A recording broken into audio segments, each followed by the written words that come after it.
La palabra para hoy es Apocalipsis capítulo 2, versículo desde 2 hasta, capítulo 2 desde el 8 hasta el 11.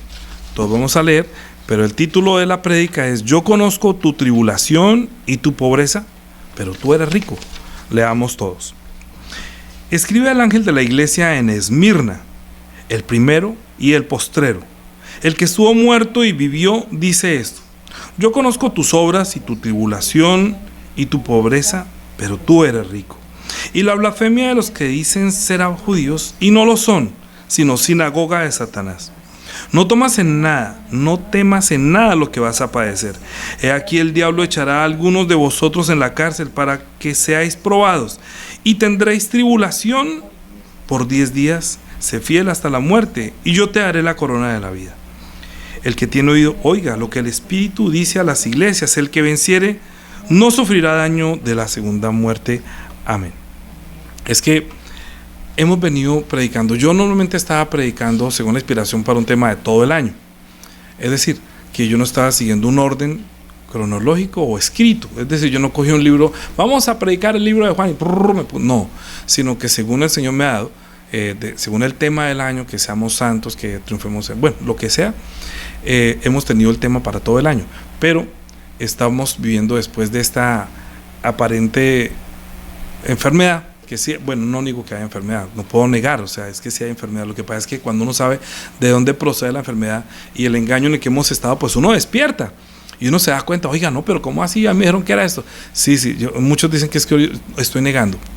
¿Acaso no ve que mi familiar casi se muere? ¿Acaso no ve que otra persona? Yo no estoy diciendo que no. Lo que pasa es que una cosa es entender la enfermedad, de dónde proviene, para sanarnos y no tener que entregar nuestra salud en manos de personas que de pronto no pueden hacer nada por mí como yo mismo lo haría.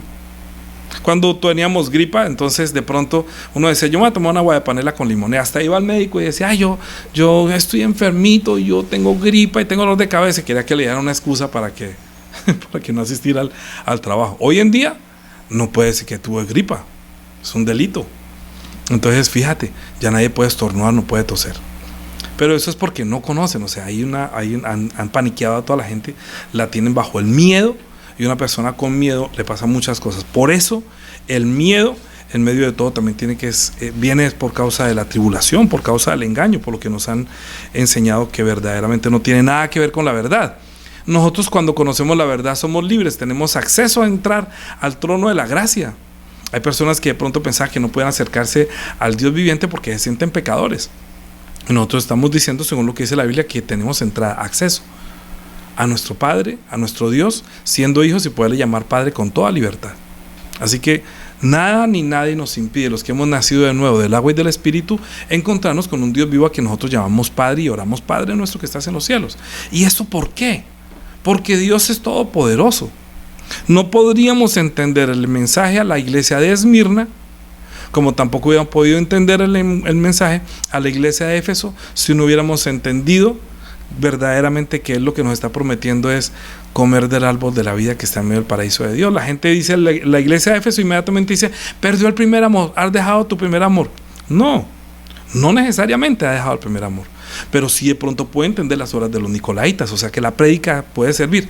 ¿Por qué estamos predicando como ordenadamente Apocalipsis? Porque yo quiero ser libre de esta palabra que el Señor ha dado a sus siervos. Por eso Apocalipsis es el mensaje que Él mismo está diciendo.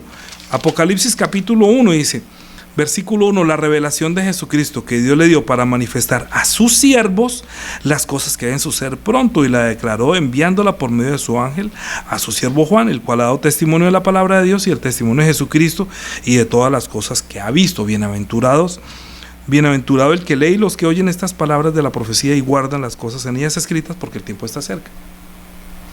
Yo no voy a predicar todo Apocalipsis, solamente quiero despertarnos, quiero que despertemos, porque lo que está pasando es el gran engaño del que habló el Señor en Mateo 24, en Lucas también 21 y luego en Marcos 13, que está diciendo que por haberse multiplicado la maldad, el amor de muchos se enfriará. Y yo lo que estoy viendo es que durante este tiempo de esta aparente enfermedad, que es enfermedad solamente cuando está en algunos sitios, pero cuando está en el fútbol no pasa nada, que cuando hay supermercados sí, pero cuando está almorzando no. ¿A usted no les parece raro que usted va a un centro comercial y mientras todo el mundo... Ayer fuimos a un restaurante con mi esposa, todo el mundo llega al restaurante, se siente y se quita el tapabocas. Ayer había un señor estornando y ni se tapa, con el trapito puesto aquí debajo de la barba. Bueno, no tenía barba, en la papada, como sosteniendo la papada, ¿no? Y comiendo. Y estornudaba, y para eso sí no se pone el trapo. Y todo el mundo almorzando y nadie decía nada. Porque es que, claro, es que ese bichito es tan inteligente que mientras almuerza, tranquilos, almuercen que yo no voy a hacer nada. Pero una vez sale, colóquese su trapito porque aquí sí lo espero. Es raro. Qué cosa tan inteligente, ¿no? Solamente detecta cuando está en los sitios específicos, pero cuando está almorzando, cuando está comprando, casi no. Es muy raro. Bueno, eso me hace a mí solamente pensar que no es verdad, completo todo lo que nos han dicho. Y eso ha causado que muchas personas se aborrezcan unos a otros, y eso lo que está creando es confusión. Estamos en el tiempo de Daniel, en el cual muchas personas no temen ser mordidos por esa cuarta bestia que tiene dientes de hierro y que tiene uñas de bronce, que se está viendo cómo está operando en este momento. Estamos en el tiempo en que la gente pensará, no estamos en guerra. Lo mejor de cada es que cuando hay guerra, pues cuando coge al enemigo distraído, obviamente pues el enemigo puede hacer lo que quiera, pero si usted entiende que está en guerra, como lo dijo el Señor en Mateo, en Efesios, que nuestra lucha no es contra sangre ni carne, sino contra principados, contra potestades, contra gobernadores de las tinieblas de este siglo, contra huestes espirituales de maldad en las regiones celestes. Y que el Señor declaró la guerra cuando le dijo al hombre, le dijo a la serpiente, pondré enemistad entre ti y la mujer, entre tu simiente y la simiente suya. Pero desde ahí comenzó la guerra. ¿Y cuál es la guerra? Por la vida, por recuperar la vida. El diablo a no dejar que encontremos la vida y nosotros, nuestro espíritu, anhelando vivir un poquito más. Pero Dios es todopoderoso. Dios es tan poderoso que quiere transformar nuestra forma de pensar, sacarnos del engaño, sacarnos de las tinieblas y trasladarnos al reino de su amado Hijo. Hay cosas que son difíciles de decir y hay cosas que son difíciles de entender. Pablo mismo, cuando escribía, el apóstol Pedro decía, es que el apóstol Pablo está escribiendo cosas que los inductos tuercen porque no tienen capacidad de entender. Entonces, sí, no es fácil entender la ley y el evangelio. Yo pensaba predicar hoy acerca de los que dicen ser judíos y no lo son, sino sinagoga de Satanás. Pero esta palabra, cuando estaba leyendo, verdaderamente entró en mi espíritu y creo la importancia de tres cosas que dijo el Señor a la iglesia de Esmirna. Yo conozco, dijo a Esmirna, dijo, yo conozco tus obras, uno. Luego dice, y ¿qué más conoce? Y tus tribulaciones, ¿qué más? Y tu pobreza. Y quita el paréntesis un momentico y dice, y la blasfemia de los que dicen ser apóstoles y no lo son. Son tres is, ¿sí? Yo conozco tus obras y tu tribulación y tu pobreza y los que dicen Julián. Yo conozco a ellos, todo. Conozco tus obras, conozco tu tribulación, ¿sí? Y también conozco a los que dicen ser judíos y no lo son. Pero tú eres rico. Es decir, esto es como una consejería, entienda. ¿Usted a quién le busca consejo? Es que usted le busca consejería a una persona que sepa del tema. Por ejemplo, si a mí me piden una consejería acerca de qué, algo que yo no sepa hacer, de helicópteros. ¿Cómo funciona mejor este helicóptero? Ay, no. ¿Y cómo funcionará mejor este avión? ¿Cómo funcionará este cohete? ¿Cómo funcionará mal aquí? No, yo tengo que decir a una persona que sepa química, ¿y usted qué cree si yo pongo esto con esto? Mira, no, hágalo así. No, yo lo voy a hacer así. No, cuidado, se le ocurre. No es fácil. Para entender al Señor hay que pedirle consejería a una persona que conozca al Señor. ¿Y quién conoce mejor a Dios que el propio Hijo? Entonces el Hijo dice en Apocalipsis, dice que la revelación de Jesucristo que Dios le dio para que sus siervos conozcan. Es decir, es un consejo que le está dando, como cuando estaba en el huerto de Edén y le dijo, mire, te puedes comer de todos los árboles que hay en el huerto, hasta el árbol de la vida no lo discriminó, sino no coma del de la ciencia del bien y del mal para que no muera. Como el hombre comió, murió, entonces esa consejería no la aceptó. Ese consejo de Dios para que no pierda su vida, no la entendió, no la aceptó, la rechazó. Y ese rechazo causó la separación entre Dios y los hombres. Y entonces nosotros quedamos en la potestad de las tinieblas. Y las tinieblas, el diablo es muy astuto, porque él es mentiroso, es padre de mentira. Es el que gobierna las tinieblas. Nosotros le escribía: pasamos 8 días en el valle de las sombras y de la muerte, pero el Señor ha tenido misericordia, por su gracia, que permanezcamos todavía aferrados, unidos a Él. ¿Por qué? Porque Él es todopoderoso. Dios le dijo a Adán, Dios le dijo a Noé: prepara un arca. Dios le dijo a Abraham: sal de tu tierra y tu parentela. Dios le dijo a Moisés: mire, construye este tabernáculo. ¿Todo esto por qué? ¿Todo esto para qué? Sacrifica a tu hijo. Y cuando lo probó, le dijo: no lo sacrifiques, ya no extiendas tu mano sobre el muchacho, ya reconozco que tienes temor de mí. Tú me amas o me temes, es lo mismo, temer o amar. ¿Cuál es el principio de la sabiduría? El temor del Señor. Cristo, en los días de su carne, ofreciendo ruegos y súplicas al que podría librarle de la muerte, por ese temor que ve en él, fue oído a causa de su temor reverente. O sea que el principio de la sabiduría es el temor que nos enseñó nuestro Señor, por causa del Padre Dios que nosotros no conocemos, pero que nos enseñó que hay que obedecerle al Padre, así sea hasta en la muerte, y sea en la muerte de la cruz. Jesucristo no la pasó bien. Jesucristo, cuando estuvo aquí, sufrió tal contradicción de pecadores. A ver, ¿quién podría decir que Jesús hizo algo malo? ¿Quién podría acusar a Jesús de mentira, de engaño? ¿Por qué me matan? ¿Por buena obra? No, por buena obra no te matamos, no te apedreamos, sino por tu blasfemia, porque tú, siendo hombre, te haces Dios. Jesús es el que no pertenece a este mundo. Jesús es el Hijo de Dios. Pero como Dios es todopoderoso, Él tuvo el poder, por medio de Jesucristo, de rebajarse a la condición de un hombre. Estando en la condición de hombre, para despojarse de su gloria, entonces, viéndonos que nosotros estábamos muertos en esa pobreza, en esa miseria, en ese engaño, se hizo pobre para enriquecernos a nosotros. Pero nosotros pensamos que las riquezas son las que nos ofrece el diablo. El diablo tentó al Señor, le dijo: mira, si tú te postras y te arrodillas ante mí, yo te voy a hacer dueño de todo esto, podrías gobernarla. El Señor le dijo: no, Señor, ante nadie me postraré, ante el Señor me postraré. O sea, a Él obedeceré. A mí no me conmueven las tinieblas, no me conmueve gobernar las tinieblas. Tú eres el príncipe de este mundo, yo te vi caer como un rayo, tú eres un caído. Más bien, tú deberías adorar al Señor tu Dios. El diablo lo tuvo que dejar, porque vio que con Jesús no pudo. Es que ese encuentro que sorprendió al diablo, porque pondrá enemistad entre ti y la mujer, entre tu simiente y la simiente. Esta te herirá en la cabeza y tú le herirás en el calcañar. Yo pienso que el mismo diablo estaba esperando el día de la manifestación del hijo de la mujer, del hijo de la simiente que le dio a la mujer. Solamente que él tenía que probar: ¿será que es este el que me prometió en Génesis, que yo pondré enemistad entre ti y la mujer, entre tu simiente, y él te herirá en la cabeza y tú le herirás en el calcañar? Y él solamente está probando, está tentando si él es el que prometió Dios que aplastaría su cabeza.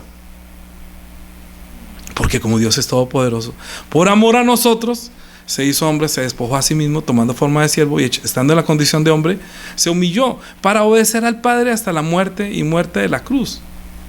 Jesús sufrió mucho. ¿Dios acaso no conocía las obras de Jesús? Dios sabía lo que él estaba haciendo. ¿Por qué lo acusaban a él de trabajar los sábados? ¿Por qué él no podía hacerlo? Casi todo lo hacía el sábado, ¿cierto? Bueno, eso lo voy a dejar para la semana entrante, cuando esté hablando del que dicen ser judío y no lo son, sino sinagoga de Satanás. Pero nos interesa hoy saber que de la tribulación y de la pobreza, pero también que dice que tú eres rico. Es que si nosotros vivimos una vida religiosa, usted la lee, es un lenguaje que uno puede entender. Entonces, cuando una persona, si Dios le envió un mensaje a las 7 iglesias, es una revelación a sus siervos, pues eso tiene que entrar a mi espíritu y decir que el Señor conoce mi trabajo, que Él también conoce mi tribulación. Ay, en verdad. Y tú también reconoces a los que dicen judíos y no lo son. Y tú sabes: oye, pero yo no entiendo, quiere decir que yo soy rico. ¿Cómo es que soy rico? Yo conozco tu pobreza, pero sé que eres rico. La tribulación, la pobreza y la riqueza. La tribulación es lo que busca en este mundo, lo que produce este mundo por causa de las riquezas de este mundo. Mira lo que dice el Salmo. El Salmo está hablando del carácter de un hombre que no teme a Dios. El Salmo todo el tiempo está diciendo: Señor, dice, mira lo que dice: ¿por qué estás lejos de mí, oh Jehová, y te escondes en el tiempo de la tribulación? Con arrogancia el malo persigue al pobre. Ahora, ¿usted entiende por qué el Señor Jesucristo dijo que el reino de los cielos es para los pobres? Pero para los pobres y humildes de espíritu, para los pobres en espíritu, no es para los pobres de la plata. Mira lo que dice el proverbio de hoy. Dice, Proverbios 23:4, no te afanes por hacerte rico, sé prudente, desiste. ¿Por qué? Porque el proverbio está diciendo que sé prudente, que no busque ser rico. Porque la raíz de todos los malos es el amor al dinero. Mire por qué hay problemas. Estoy hablando de la iglesia. Si hablamos del mundo, ¿de dónde vienen las guerras y los pleitos entre todo el mundo? Por el afán de tener más, del dominio, de tener poder, de poder tener más riqueza. Sin embargo, los entierros, muchos no se llevan ni siquiera la carne porque se lo comen los gusanos, se lo comen los tiburones, se lo comen los leones. Solamente el espíritu desnudo es lo que se va de este mundo. Lo que llevó en su espíritu. ¿Qué lleva en su espíritu? ¿Qué lleva usted en su espíritu? Es lo único que usted podría decir si es rico o es pobre. Lo que usted lleva en su espíritu, no más. Eso se adquiere aquí. Porque Jesucristo, siendo el dueño de todo, estando en la condición de hombre, siendo el dueño del cielo y de la tierra, siendo el heredero de Dios, que por él fue creado todas las cosas, las que hay en los cielos, en la tierra, debajo de la tierra, todo fue creado por medio de él y para él. Él es el dueño absoluto. Usted está diezmando y ofrendando, reconociendo que tú eres el dueño. Tú eres el dueño hasta de mi vida. Entonces uno le está volviendo el 10%, como está diciendo, únicamente para reconocer que yo estoy administrando el 90%, mientras que tú eres el dueño de todo, pero con este 10% estoy reconociendo tu propiedad. Es sencillamente eso. ¿Por qué? Porque Él es todopoderoso. Él puede aplastarle la cabeza a la serpiente que nadie podía hacer. ¿Acaso le dijo Dios a la mujer, bueno, vaya y véngase usted? O al hombre le dijo, vea, ahorita le toca defenderse. No, el hombre no puede. Mira, cuando Jesús hizo una de las primeras manifestaciones en una de las sinagogas y había un hombre que tenía espíritu inmundo, y entonces el Señor comenzó a predicar, y entonces expulsó uno que tenía el espíritu inmundo. Y le dijo, ¿quién es este que aún con poder y autoridad manda a los espíritus inmundos y le obedecen?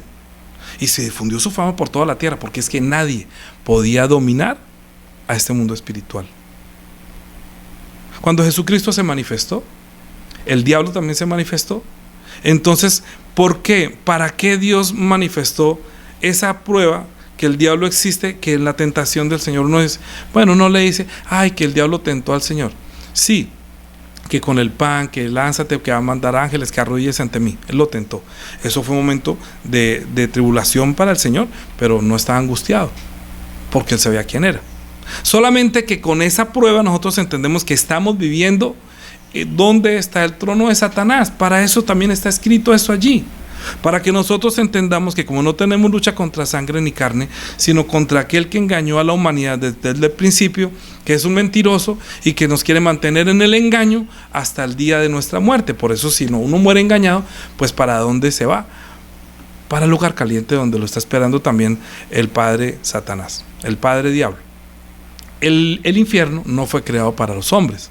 El infierno fue creado para el diablo y sus ángeles. Pero cuando les dice a otros, malditos, váyanse de mí al fuego eterno preparado para el diablo y sus ángeles, malditos es porque no pudieron recibir la bendición. Maldito es el que no tiene nada, está pobre. Le dijo maldita a la serpiente, por cuanto esto hiciste, maldita serás entre todas las bestias, entre todos los animales del campo que el Señor había hecho. Maldita. Váyanse ustedes también malditos a donde está la maldita, al que engaña, al que trae el poder de la muerte, al que por Jesús se manifestó, porque como los hijos tenían carne y carne, Él también participó de lo mismo. ¿Para qué? Para destruir por medio de la muerte al que tenía el imperio de la muerte, al diablo, y librar a todos los que por el temor de la muerte estaban durante toda la vida sujetos a servidumbre. Entonces encontramos a dos tipos de personas: los que tienen el poder y el dominio que el diablo les da, y los que tenemos el poder y el dominio que el Padre Dios nos da a través de la gracia de Jesucristo. El mundo se dividió en dos: entre los que tenemos el Espíritu Santo y los que no tienen el Espíritu Santo, entre los creyentes y los incrédulos. Los incrédulos no temen a Dios y los creyentes tememos a Dios. Tememos. Los incrédulos no temen, los creyentes tememos, aprendiendo de Jesús. ¿Sí? Entonces cuando uno teme, escucha este consejo que el Señor le está hablando a la iglesia de Esmirna y dice: mira, yo soy el primero y el último. O sea, por mí fueron creadas todas las cosas, Yo soy el que estuve desde cuando se crearon los ángeles, desde cuando te creaste tú. Yo sé cuál es el fin suyo y cuál es el fin del diablo. ¿Sí? En otras palabras, decir yo soy el principio del fin está diciendo eso. Yo sé cuándo comenzó todo y yo sé cuál es la finalidad de todas las cosas. Y yo soy el eterno que conoce lo que pasa, lo que está pasando y lo que pasará. Pero yo también conozco tus obras y te quiero recordar que yo te conozco, pero quiero que entiendas que yo soy el que estuve muerto y vivió, y este consejo lo vas a adquirir de mí para que puedas triunfar y puedas no sufrir daño de la segunda muerte. Allá llegaremos a predicar. Solamente estoy llevando el contexto para que podamos entender la tribulación que causa. Yo conozco tu tribulación y tu pobreza, pero también sé que eres rico. Aunque sé que conozco tu trabajo y tu tribulación y tu pobreza y los que dicen que son judíos y no lo son sino sinagoga de Satanás. O sea que hay un de todito. Hay unos que también están allí y son sinagogas de Satanás.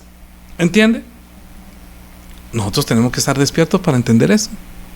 Oiga, hay unos que dicen que son ser judíos y no lo son sinagoga de Satanás. Ellos traen tribulación y empobrecen. Mira, ninguna persona que ame y tema al Señor traería tribulación sobre otro hermano, sino todo lo contrario. ¿Eres tú quien nació para...? O sea, nosotros llevamos una vida de servicio. Y entonces en ese servicio y en ese amor de ir a llevar la gracia, entonces nosotros comenzamos a sufrir la tal contradicción de pecadores que el Señor también sufrió. ¿Sí? Primero envió la ley, ¿para qué? Para manifestar al justo y para manifestar nuestra injusticia. ¿Para qué envió la ley antes del evangelio? Antes de enviar a Jesús, antes que llegara la sangre verdadera, antes que viniera Jesús, envió anticipadamente la ley, para que por medio de la ley encontremos al justo y encontremos que nosotros somos injustos, y teniendo ya ese testimonio, entonces Jesús puede hacer algo por nosotros, encontrar a los que estábamos pobres y llevados, engañados en las tinieblas y muertos. Entonces dice, yo también estuve muerto. Danilo, yo también estuve muerto y vivió. Y si tú recibiste la vida y vives, yo también estoy viendo tu trabajo como yo también trabajé. El Padre conoció mi trabajo y yo sé también que tú estás siendo atribulado y vas a ser más atribulado, porque más adelante va a decir que va a ser más tribulación. Mira, un paréntesis de todas maneras para que entienda. Nuestro Señor, antes de ir a la cruz del Calvario, habló de la gran tribulación. ¿Sí? Habló de la gran tribulación, que habrá tribulación. Usted sabe qué es, usted puede diferenciar, nosotros podremos diferenciar entre la tribulación y la gran tribulación que ha de manifestarse antes de la segunda venida de nuestro Señor. Mateo capítulo 24. Mateo capítulo 24.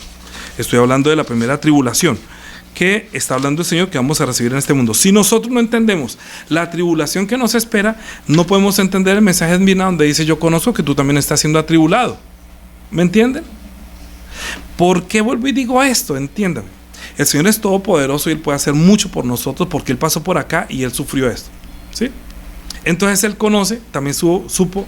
Nosotros debemos saber que también Él estuvo muerto y vivió, y también sabe que nosotros una vez estuvimos muertos y estamos vivos. Y nos quiere dar un consejo para que nosotros podamos alcanzar la vida eterna y no sufrir daño a la segunda muerte. ¿Entiende el contexto? Bien. En Mateo capítulo 24.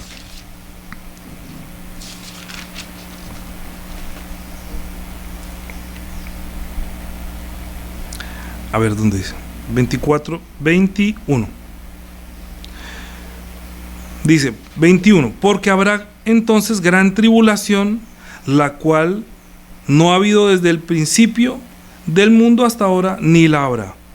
Y si aquellos días no fuesen acordados, nadie sería salvo, más por causa de los escogidos, aquellos días serán acortados. Entonces, sí.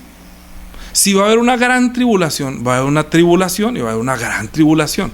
Entonces el Señor nos va a tribular. No, el sistema en el que estamos nos va a tribular. Va a querer destruir todo lo que se llame culto y es objeto de culto. ¿Sí? Va a querer cambiar los tiempos. Va a querer dominar más, porque cuando usted ve como ejemplo en el Antiguo Testamento, cuando Dios por mano de Moisés quería sacar a Israel de Egipto, entre más él quería sacar, el más aferrado y no los quería dejar ir. ¿Sí? Más, y hacía señales y hacía prodigios, pero ¿quién atribulaba? ¿A Dios? No, Dios permitió que él pudiera manifestar y, digámoslo así, saque sus cartas. usted puede hacer esto, yo puedo hacer esto, usted puede hacer esto. Era una guerra de reino contra reino. ¿Entienden que es una guerra de reino? Porque él dijo, habrá guerra de reino contra reino. Nosotros estamos esperando una guerra con bombas. No, nosotros estamos viendo una guerra de reino contra reino. El reino de las tinieblas contra el reino de nuestro Señor. Y nosotros somos siervos de Él. Entonces las tinieblas nos van a atribular a nosotros, entienda. No espere que caigan bombas. Es posible que caigan bombas también, claro que sí. ¿Usted piensa que esto que está pasando no es una guerra? ¿En una guerra no se cae la economía? ¿En una guerra no muere mucha gente? En la guerra, ¿quién gana? El que tiene la información. ¿Quién pierde? El que está desinformado. Por eso dice que uno no puede ir a la guerra sin casco. O tú dices, es que usted se va a la guerra sin casco. O es que usted se duerme cuidando un tigre. Lo mismo. Lo que quiero decir es que si nosotros no estamos despiertos, que el Señor dijo, velad y orad, para que vuestra vida puedan huir y escapar de lo que viene, de las copas de la ira que viene sobre todos aquellos que no temieron a Dios y que hicieron la tribulación contra sus santos. Porque ellos se están atribulando. Tienen muchas cosas para hacer lo que Faraón hacía contra Israel, pero aquí lo está haciendo es Satanás, que tiene sus emisarios, que odia a la humanidad. Y especialmente el bocadillo de él son los cristianos o los creyentes, los verdaderos. Hace mucho tiempo la iglesia cristiana fue intersectada, fue, ¿cómo se dice? Contaminada, fue desviada, fue, ¿cómo es que dice también? Otra forma de decir, como se introdujo herejías, se introdujo muchas cosas. Eso no fue ahora, después de la Segunda Guerra Mundial. Imagínate, es que llevamos 2000 años. Usted piensa que la primera guerra, que esto comenzó ahorita, que los falsos profetas comenzaron ahora. No, hace mucho tiempo. Mira, la iglesia de Esmirna fue una iglesia que fue infiltrada, es la palabra. La iglesia de Esmirna era una pequeña iglesia que estaba, bueno, en esa ciudad, perdóname la redundancia, en Esmirna, pero era una gran ciudad, muy grande, era un puerto que era muy rico, era muy próspero, tenía mucha prosperidad y muchos lo habían tratado como de conquistar. De hecho, yo les dije la semana pasada que esa Esmirna la trataron de conquistar, la destruyeron y luego volvieron, la edificaron antes de la venida de nuestro Señor. Cuando ya vino nuestro Señor ya estaba edificada y allí hubo una pequeña célula, ¿sí? No fue la célula de Pablo. Quizás tuvo algo que ver Juan, porque Juan estaba en la isla llamada Patmos, ¿sí? Y quizás María estaba en Éfeso, ¿sí? La madre de Jesús. Entonces era muy cercana. Pero Pablo estuvo en Éfeso, pero no estuvo en Esmirna. Sin embargo, el Señor conoce a Esmirna y la iglesia de Esmirna, y a Pablo le dice, y a Juan le dice, escribe a la iglesia que está en Esmirna, que es Turquía y todo el Asia, toda la parte de Asia, que no es en Jerusalén. Es la iglesia que nació, porque como mataban al Señor allí en Jerusalén, hubo la dispersión para que se llegara el evangelio a Jerusalén, a Judea, a Samaria, hasta lo último de la tierra.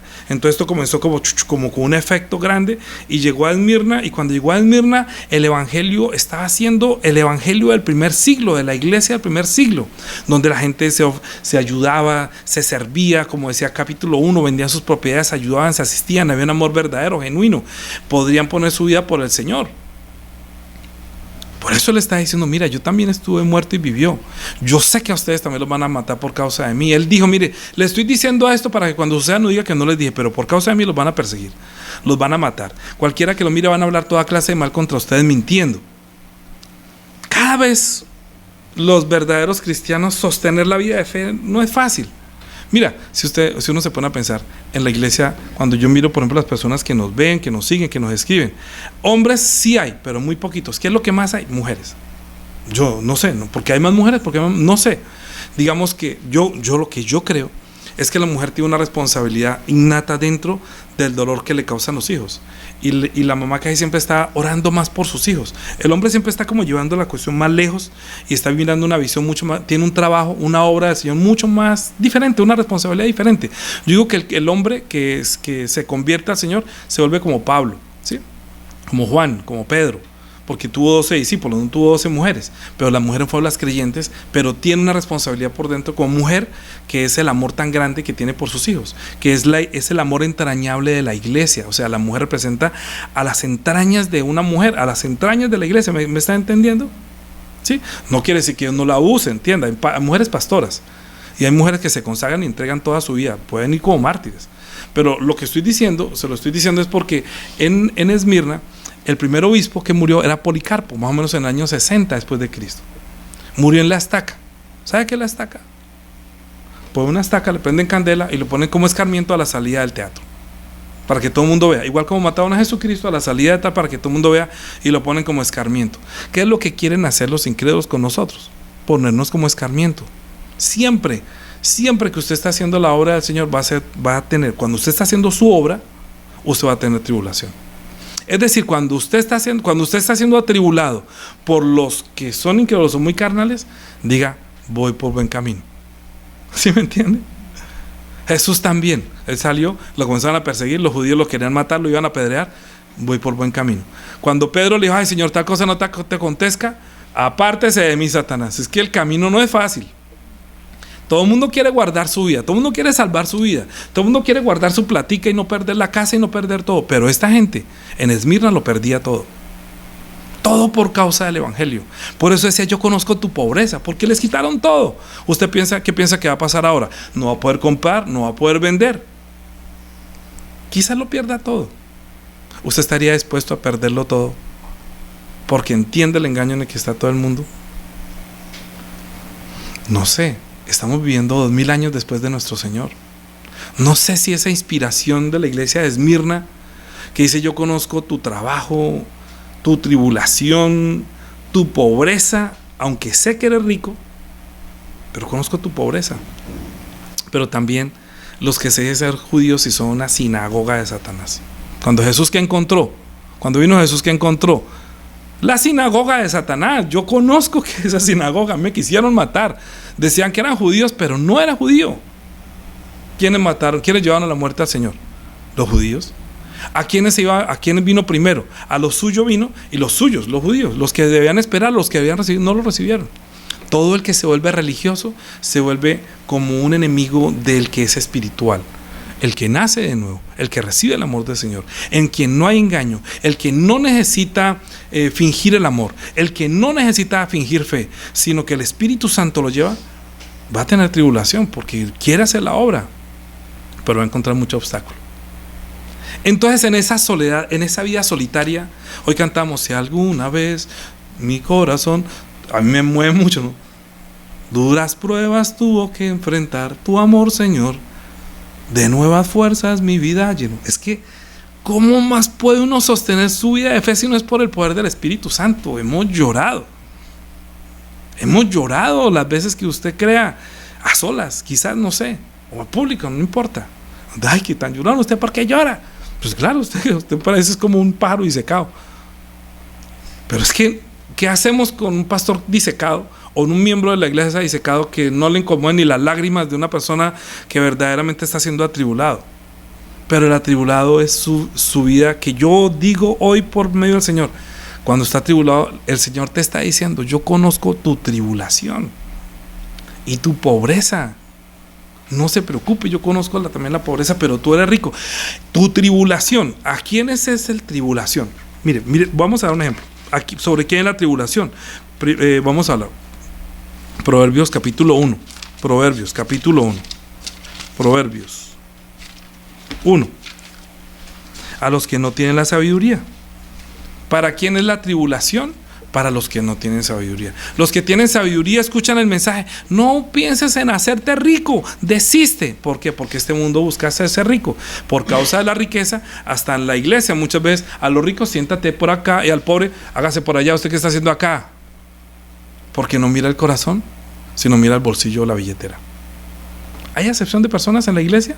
Santiago lo dice, que eso está mal. Hacer acepción de personas está mal, porque Dios no hizo acepción de personas.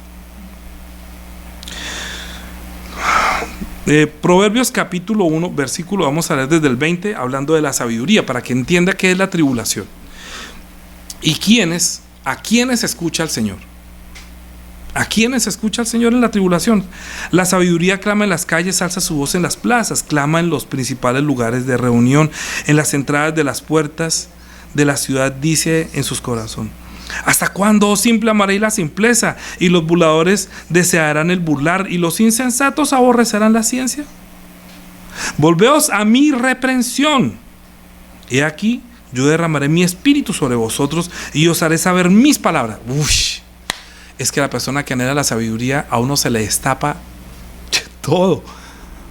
Es como cuando un caño está tapado y meten la cosa y comienzan a entender hasta el mundo, la creación. Mire todo lo que yo he podido entender, tantas cosas después que me destapo. Cuando uno es libre y cuando uno adquiere sabiduría, Señor, dame sabiduría. O sea, cuando mi fe está siendo probada para ver si soy sabio como el Señor, entonces se destapa todo eso y uno comienza a entender cosas que otros no alcanzan a entender, porque dice que todo lo que cosas que ojo no vio, ni oído yo, ni se ha imaginado el corazón de un hombre, no se imagina el hombre, es lo que Dios ha preparado para los que le aman, porque busca la sabiduría que viene de Dios, desde la creación como hombres hasta mi espíritu para dónde va y por qué Cristo se hizo hombre y murió y resucitó y todo.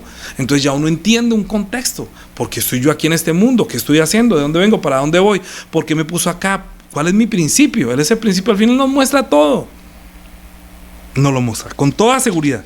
¿Qué más dice?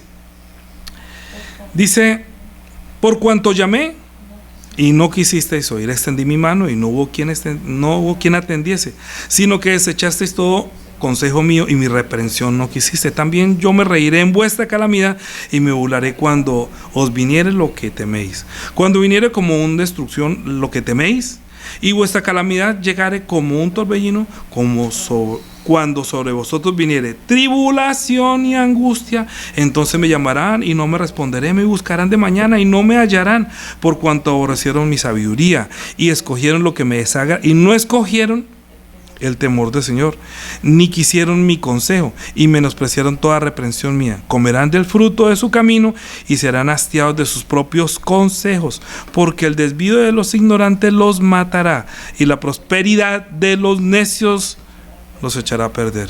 Mas el que me oyere habitará confiadamente y vivirá tranquilo sin temor del mal. Es que el problema es la riqueza. El Señor, miren, no tuvo ninguna reprensión para Esmirna ni para Filadelfia, no reprochó nada, le dijo, ahí vas bien, tu tribulación está bien, yo conozco tus obras, tu tribulación, tu pobreza, vas bien, pero te digo, tú eres rico, no busques enriquecerte, porque es que esas riquezas son las que han tenido y van a causar tribulación. Mira, no se puede entender este mensaje si no se entiende este contexto, y tampoco se puede echar al árbol de la mano de la vida, y también podrá llegar a sufrir daño a la segunda muerte si no atiende el consejo de la sabiduría de Él. ¿Me comprende? Bien, espero que así sea. Romanos capítulo 2. Romanos capítulo 2. Romanos capítulo 2. Versículo, ¿cuánto llevamos, Juanis? 45. Apenas vamos a comenzar la prédica. Bueno, Romanos capítulo 2, versículo 5. Aquí dice la cosa, Dani. No sé. Romanos capítulo 2, versículo 5. Dice, pero tú por tu dureza, o sea, por no escuchar el corazón, ¿sí? Por tu dureza y tu corazón no arrepentido, atesoras para ti mismo ira para el día de la ira y de la revelación del justo de juicio de Dios, el cual pagará a cada uno conforme a sus obras, vida eterna a los que perseverando en bien hacer buscan gloria y honra e inmortalidad, pero ira y enojo sobre todos los que son contenciosos, los que son contenciosos y no obedecen a la verdad, sino que se complacen en la injusticia, tribulación y angustia sobre todo ser humano que hace lo malo, al judío primeramente y también al griego, pero gloria y honra y paz a todo aquel que hace lo bueno, al judío primeramente y también al griego. ¿Qué es hacer lo bueno y qué es hacer lo malo? Escuchar el consejo del Señor. Usted está muerto, tenga la vida. Pero es que, Señor, todo el mundo me va a odiar, todo el mundo me va a perseguir. Yo estuve muerto y vivió. Yo conozco el principio y el fin. Yo conoceré tus obras. Triunfe en su vida de fe en la tierra. ¿Va a tener persecución? Claro, míreme a mí. Siendo el Hijo de Dios, murió, pero él era rico, nació en un pesebre, pero era rico. ¿Por qué era rico? ¿Por qué era rico? Porque era el dueño de todo. Vuelvo y digo, nosotros estamos reconociendo por el diezmo y la ofrenda. Tiene la vida eterna. Mire, los que tienen plata tratan de extender sus días y ahorita dicen que en el año 2050 no van a morir, van a acabar con todas las religiones. Si usted no quiere morir, tranquilo, ya existe la tecnología para que usted dure mucho más. Luego van a desear morir y no van a poder morir. Pero no entienden Apocalipsis porque no entienden tampoco la ciencia, que la ciencia aumentó.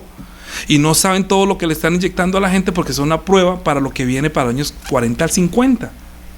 Pero todo el mundo está haciendo conejillo de indias y están obligando y presionando que esta bestia los muerda con sus dientes de hierro. Lea a Daniel. Y cómo destroza esa cuarta bestia con sus uñas de bronce. Pero eso no se puede entender si el Señor no le revela. Ira y enojo sobre todos los que son contenciosos, tribulación y angustia sobre todo ser humano que hace lo malo, pero honra, gloria a todos los que hacen lo bueno. ¿Qué es hacer lo bueno? Nosotros estamos celebrando Santa Cena. Jesús nuestro Señor, también temiendo en su tiempo de la carne, obedeciendo al Padre hasta la muerte y muerte de la cruz, no le importó. Él murió como rico, aunque fue contado como un pecador. Con los ricos fue su esposo. Le pusieron una tumba donde nunca había puesto otro. Pero Dios quiso sujetarlo a padecimiento, pero por causa de nosotros. Cuando haya puesto su vida en expiación por el pecado, verá el linaje, vivirá por largos días, y la voluntad de Dios será prosperada en su mano. Verá el fruto de la aflicción de su alma y quedará satisfecho.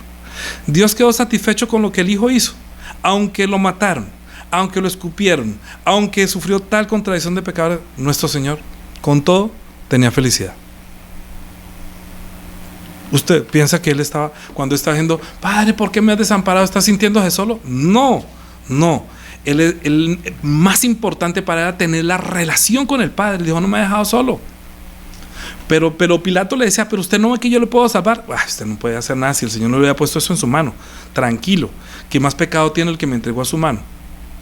Y ahí mire cómo terminó Judas. Con remordimiento se suicidó y no con arrepentimiento como el de Pedro. Pedro se arrepintió. Judas le remordió la conciencia. Ya no había nada que hacer. Luego fue a escuchar, no lo escuchó. ¿Por qué? Porque escogieron lo que le desagradaba. Muchos cogen el camino de Judas, nosotros escogemos como Pedro. Cuando no tenía el Espíritu Santo, obviamente uno es temeroso. A uno le da miedo hasta servir al Señor. Pero una vez llega el Espíritu Santo, ¿qué le pasó a Pedro? No importa. ¿Qué le pasó a Pablo? ¿Qué le pasó a Pablo? Segunda de Pedro. Segunda de Corintios. Con esto voy a terminar y luego lo otro lo seguimos haciendo en la reflexión. Seguimos hablando de la reflexión. Segunda de Corintios, vamos a leer desde el capítulo 3. Vamos a leer desde el capítulo 3. Vamos a leer desde el 3.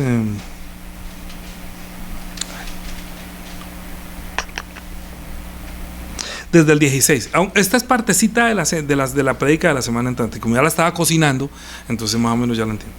Capítulo 3, versículo 16. Pero cuando se conviertan al Señor, el velo se quitará. Porque el Señor es el Espíritu, y donde está el Espíritu del Señor, allí hay libertad. Por tanto, nosotros todos mirando a cara descubierta, como en un espejo, la gloria del Señor, escúchame, la gloria del Señor, somos transformados de gloria en gloria en la misma imagen como por el Espíritu del Señor. Entienda ese versículo. Mire, la ley fue dada con gloria. Voy a decir un poquito de la semana entera. La ley fue dada con gloria. Pero esa gloria que se dio, ¿se acuerda de cuando se dio la ley? Eso fue con truenos y con todo esto. Eso tuvo una gloria, hasta Moisés se tapaba. Usted lea 2 de Corintios capítulo 3, desde el 1 si quiere. Pero la gente se transformó y se convirtió a decir somos de Dios y somos el pueblo de Dios pecadores. La ley los llevó durante todo el tiempo reconociendo que son pecadores y estaba disponiendo un pueblo para que Jesucristo cuando viniera cogiera ese pueblo pecador, lo librara de su pecado y les diera su vida. Porque dije en la reflexión, pecado y muerte es lo mismo. De hablar de pecado, hablar de la muerte es lo mismo. Entonces acá, transformarse de la ley, escuche, de la ley del pecado y de la muerte a la ley de la vida es la transformación para llegar a ser hecho un hijo de Dios. Eso es nuestra promesa y nuestra riqueza. ¿Entienden? Si a uno le dicen, yo le pregunto, ¿usted es rico? Usted se mirará al bolsillo y dirá, pues no tengo mucho, la billetera no tengo mucho. Yo sé que tú eres rico. Tú dices que eres pobre, pero tú eres rico. A los que están acá. Que cualquiera me dijera, no, pastor, yo soy pobre. Bueno, no sé, María, Mirellita, Camila, Miguel, Camille, Lucía, Nadia, Edgar, Aide, Gus, Aliyael, bueno, cualquiera de los que estén aquí, Jenny, Alex, ¿sí? Lucita, Nubia, Camilo, Lilia, Lyndon, bueno, cualquier, Paola. ¿Usted es pobre o es rico? Ay, no, yo soy pobre. Yo le digo, pero si tú eres rico. No, yo soy otro que dirá, no, yo sí soy rico, yo tengo plata. No, yo estoy hablando que si usted es rico o que si usted es pobre. Porque es que aquí dicen que es pobre. A ellos los despojaron de todo, pero eran ricos. El Señor sabía la tribulación y sabía que ellos estaban siendo pobres. Decía, yo soy pobre, ya no tengo nada, ya perdí todo por causa del Evangelio. Jesucristo también se hizo pobre para que fuéramos enriquecidos. ¿Qué es ser rico? Es ser hecho a la imagen de Dios. Esta es la vida de Cristo. Es ser transformado de la ley que se dio para condenación a ser transformado a la ley para llegar a ser hecho un hijo de Dios. ¿Qué es lo que Dios prometió desde el principio? Hagamos al hombre a nuestra imagen y semejanza. Aquí está diciendo 18 otra vez, 3 de por tanto nosotros todos mirando a cara descubierta, no por la ley, como por un espejo la gloria del Señor, somos transformados de gloria en la misma imagen como por el Espíritu del Señor. ¡Wow! ¿Sí o no? Entonces cuando nosotros entendemos esto, ¡ay! Por dentro de mí se está gestando Jesucristo, la vida, estoy viendo su gloria. Entonces dice, sí, pero desafortunadamente, capítulo 4, por lo cual teniendo nosotros este ministerio, según la misericordia que hemos recibido, no desmayamos. Aunque nos pasa de todo, no desmayamos, ¿sí? Dice, antes bien renunciamos a todo lo oculto y vergonzoso, no andando con astucia ni adulterando la palabra de Dios, sino por la manifestación de la verdad, recomendándonos a toda conciencia humana delante de Dios. Pero si nuestro evangelio está encubierto, entre los que se pierden está encubierto, en los cuales el Dios de este siglo cegó el entendimiento de los incrédulos para que no les resplandezca la luz del evangelio de la gloria de Cristo, el cual es la imagen de Dios. Porque no nos predicamos a nosotros mismos, sino a Jesucristo como Señor y a nosotros como sus siervos, como vuestros siervos por amor a Jesús. Dice, porque Dios que mandó que de las tinieblas resplandeciese la luz, es el que resplandeció en nuestros corazones para la iluminación del conocimiento de la gloria de Dios en la faz de Jesucristo. Eso es nuestra riqueza.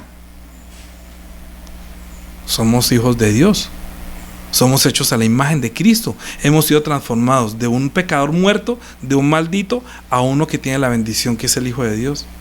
Lo que pasa es que dice, versículo 7, pero tenemos este tesoro en vasos de barro, para que la excelencia del poder de Dios no sea en nosotros, que estamos atribulados en todo, mas no angustiados. A diferencia de lo que acaba de decir Romanos, tribulación y angustia sobre todo el que hace lo malo. Pero aquí está diciendo, estamos atribulados, pero no angustiados. A mí me atribulan, pero no me angustio. Porque el Señor está diciendo, yo conozco tu tribulación y sé por cuál estás pasando. No sientas eso. No te angusties. Jesucristo no se angustió. Nuestro Señor no sintió angustia. Estaba pensando, no, dijo, tranquilo. Yo estoy, Señor, en tus manos encomiendo mi espíritu. ¿Cuál es la angustia? ¿Cuál es el problema? ¿Cuál es el afán de ponerse un trapo? ¿Cuál es el afán de no salir? ¿Por qué tanta angustia? ¿Por qué esa tribulación no angustia? No debería angustiarse, en verdad. Ay, si viene la muerte, si pierde todo. Yo conozco tu pobreza, pero tú eres rico. ¿Por qué? Porque la riqueza tuya está guardada en un vaso de barro. Menos mal, ¿no?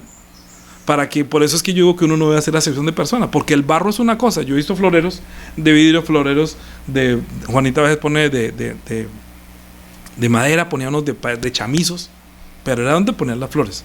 ¿Sí o no? Había otros que son como de pasta, otros que son como de porcelana, otros de vidrio. Lo importante era lo que estaba por dentro. Las flores que tenían vida, que estaban por dentro, el agua que estaba por dentro. ¿Qué es lo que está dentro de usted? La sangre de Jesucristo que le dio vida. ¿Qué es lo que está dentro de usted? El nombre de Jesucristo. ¿Qué más está? El Espíritu Santo, que lo transforma de gloria en gloria. De la ley que se dio con gloria, diciendo que estos son pecadores, y eso fue glorioso, reconocer que esto es un pecador, a luego a la gloriosa imagen de Jesucristo, que obedecemos hasta la muerte y muerte de lo que venga, según Él haya escogido para nosotros. No importa.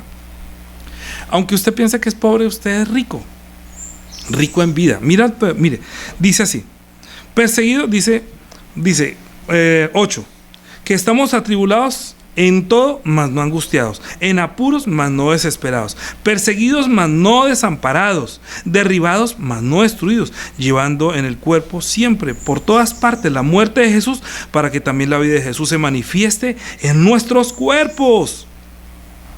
el rico, el dueño, para que el propietario de todo se manifieste en nosotros. Lo que pasa es que estamos viviendo el tiempo de la carne como Jesús, que nos matan como si no tuviéramos nada, pero somos dueños de todo. Amén. Porque nosotros que vivimos siempre estamos entregados a la muerte por causa de Jesús, para que también la vida de Jesús se manifieste en nuestra carne mortal. De manera que la muerte actúa en nosotros y en vosotros la vida. Pero teniendo este mismo espíritu de fe, conforme a lo que está escrito, creí, por lo cual hablé. Nosotros también creemos, por lo cual también hablamos, sabiendo que el que resucitó al Señor, a nosotros también nos resucitará con Jesús y nos presentará juntamente con vosotros. Yo soy el que estuve muerto y vivió. ¿Entiende eso? ¿Puede conectar? El que resucitó, sabiendo que el que resucitó al Señor Jesús, a nosotros también nos resucitará con Jesús y nos presentará juntamente con vosotros. Jesucristo derramó su preciosa sangre. Nuestro Señor derramó su sangre para hacer un camino vivo, hasta cuando por medio de su carne rota, que le dieron 40 latigazos, que soportó todo el castigo por nuestro pecado, pero por causa de su muerte se rasgó el velo para que nosotros tuviéramos entrada al lugar santísimo, al trono de la gracia. Jesucristo soportó todo, el peso de la ira, la tribulación, la persecución de aquel que no quería que lo encontráramos. ¿Me entienden? Todo el esfuerzo, todo lo que hace el diablo es para que no encontremos esa sangre, que no encontremos a Cristo, que no encontremos al Padre, que no encontremos la gracia, que no encontremos el amor, que no encontremos la fraternidad. Hace todo lo posible por destruir las relaciones, que se aparten unos de los otros, que se odien unos a otros, que odien a sus hijos que están en su vientre. Todo lo que sea posible que manifiesta el odio sobre la humanidad. ¿Y por dónde comienza todo? Por la ignorancia. Estar lejos de este libro, estar lejos de la oración, estar lejos del Espíritu Santo, es como no aceptar el consejo del Señor. Pero cuando usted venga a la tribulación, angustia sobre el que van y sobre todo el que hace lo malo, me llamarán y no va a responder. Me buscarán y no me hallarán.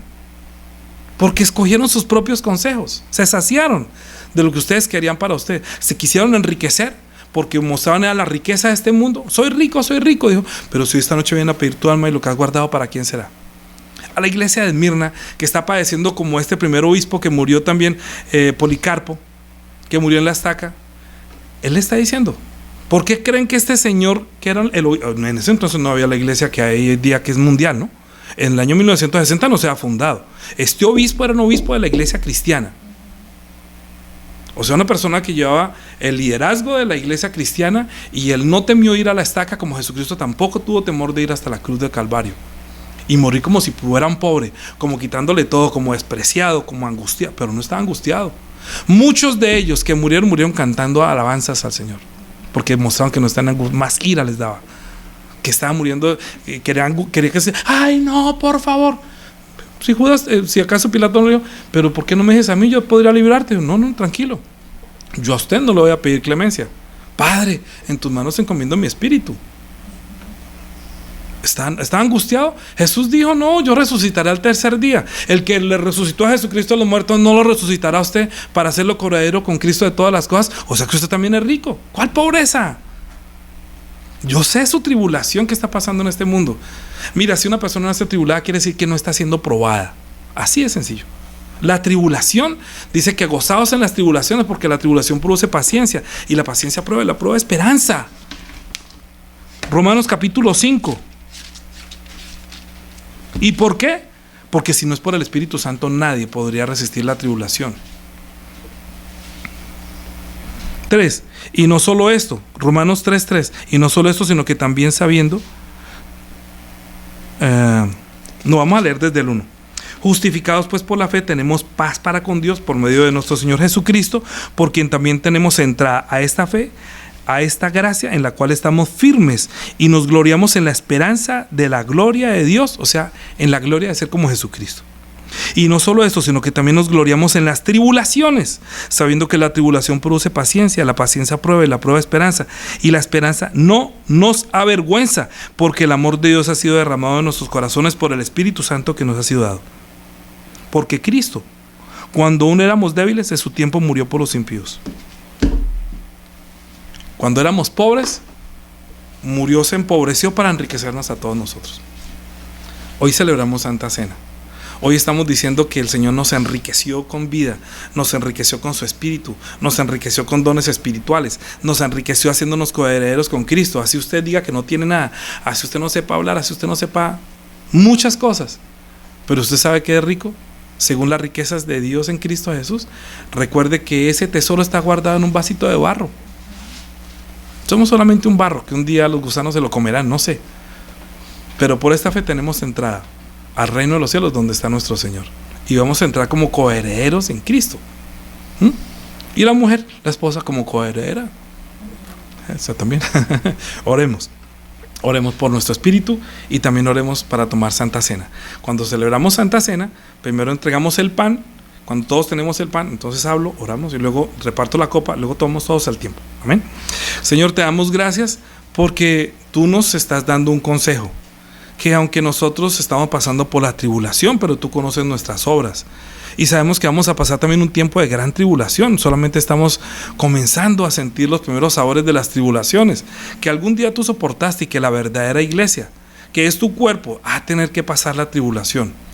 Nosotros sabemos que vamos por buen camino cuando nosotros estamos siendo probados en diversas pruebas, porque esa prueba de la fe es la tribulación, y la tribulación produce paciencia, y la prueba y la paciencia prueba, y la prueba esperanza. Pero la soportamos porque el amor tuyo ha sido derramado en nuestros corazones por el Espíritu Santo que nos ha sido dado, y tenemos como confianza saber que el que te resucitó de los muertos también nos resucitará para que estemos juntamente contigo. Te damos gracias. Te damos gracias porque comprendes nuestro espíritu y nuestro caminar por este valle de sombra y de muerte, porque tú sabes que habitamos también donde está el trono de Satanás, que la guerra no ha terminado, que un día tú vendrás y enfrentarás a todos los adversarios tuyos. Mientras tanto, nosotros solamente dejamos el día de la ira para ti, Señor. Nosotros no nos vengamos, sino que dejamos el día de la venganza para ti. Por eso cuando oramos, Padre nuestro, decimos: venga a tu reino, venga con el tiempo de tu venganza. Ayúdanos, Señor, que tú eres el que nos libres, nos proteges y nos guardas, cuidas de nosotros. Conoces también nuestro trabajo, nuestra tribulación. Y también conoces que somos pobres, aunque nos has enriquecido. Te damos gracias. Ayúdanos, Señor, que nosotros cuando participamos de la Santa Cena estamos reconociendo que pertenecemos a tu cuerpo, que sufrimos los mismos padecimientos, los mismos sufrimientos que tú padeciste, que estamos llevando por el mundo entero tu muerte, para que la vida tuya sea manifestada en cada uno de nosotros también. Guárdanos en tu nombre, presérvanos en tu amor. Bendice a cada uno de los hermanos que está celebrando Santa Cena, que llame tu atención, para que cuando coma el pan recuerde que fue el Verbo que se hizo carne, que cuando vea tu sangre recuerde el pacto que tenemos contigo. Te lo pedimos en Cristo Jesús, Señor nuestro. Amén.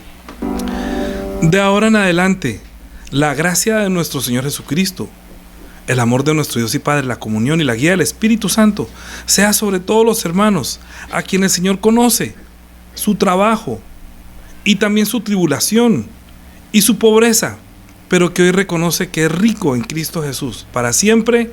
Amén. Amén.